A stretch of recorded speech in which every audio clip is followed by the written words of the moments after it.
Финансовые услуги должны стать доступнее для всех жителей республики и особенно для тех, кто живет в отдаленных селах. Дорожную карту сегодня обсуждали представители Банка России, республиканских органов власти, операторы сотовой связи и интернет-провайдеры. Нацбанк разработал крупный проект. Чтобы его реализовать, создали рабочую группу. Главная цель проекта – обеспечить всех жителей Северной Осетии доступом к финансовым услугам.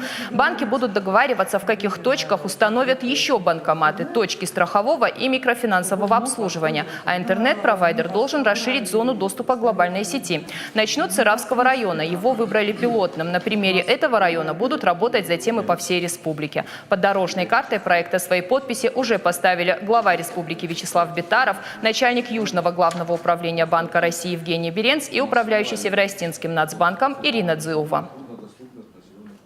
Также дорожной картой предусмотрено повышение уровня финансовой грамотности, причем как населения, так и представителей малого и среднего бизнеса. Реализация этого пункта позволит нам, как мы планируем, научить граждан правильно пользоваться финансовыми услугами.